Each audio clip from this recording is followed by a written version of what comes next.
Direktur Eksekutif Aljabar Strategik Arifki Saniago menilai diungkitnya kembali utang piutang 50 miliar pada Pilkada DKI Jakarta 2017 merupakan cara Partai Gerindra menggagalkan Anies Baswedan sebagai calon presiden 2024.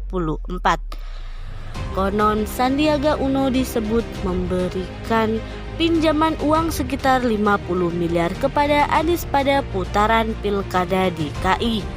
Arifki mengatakan saat ini rencana koalisi perubahan mengalami kemajuan ketimbang koalisi lainnya lantaran memiliki figur capres yaitu Anies.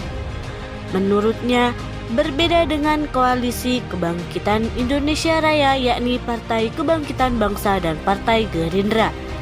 Namun sebelum kita bahas lebih lanjut, silahkan subscribe terlebih dahulu channel ini dan jangan lupa aktifkan lonceng notifikasinya agar tidak ketinggalan berita menarik lainnya di channel kami. Dan jika sudah subscribe, mari kita lanjut. Di mana kata Arifki hingga kini belum mencapai titik temu soal siapa capres yang akan diusung nantinya. Walaupun memiliki figur seperti Ketua Umum Partai Gerindra Prabowo Subianto. Beda dengan Gerindra dan PKB, oke, dia itu ada Prabowo, tapi kan komitmen dengan PKB belum clear, kata Arifki dalam diskusi Tribun Talk secara virtual bertajuk Nasib Anies Makin Manis atau Miris.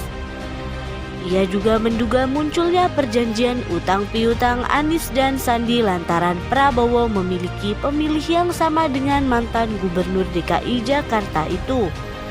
Terlebih, Anies telah mendapat tiket pencapresan setelah didukung 3 partai politik yakni Nasdem, Demokrat, dan Partai Keadilan Sejahtera. Sehingga dengan munculnya narasi Anies sudah dapat tiket dari 3 partai, artinya ini juga akan merugikan Prabowo karena memiliki pemilih yang sama, ujarnya. Sehingga Arifki menilai Gerindra kembali memainkan isu tersebut agar Anies gagal sebagai capres dan peluang Prabowo makin besar pada Pilpres mendatang. Makanya cara yang biasa dimainkan Gerindra mungkin saja ini dengan menggagalkan Anies sebagai capres, maka peluang dari Prabowo juga bisa di Pilpres, ungkap dia.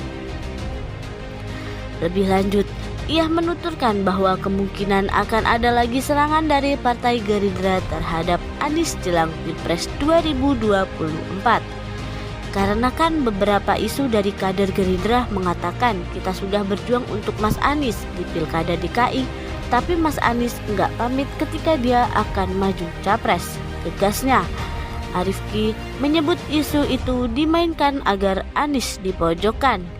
Ini kan salah satu isu juga yang dimainkan oleh para petinggi Gerindra agar memang Anies ini dipojokkan, imbuhnya.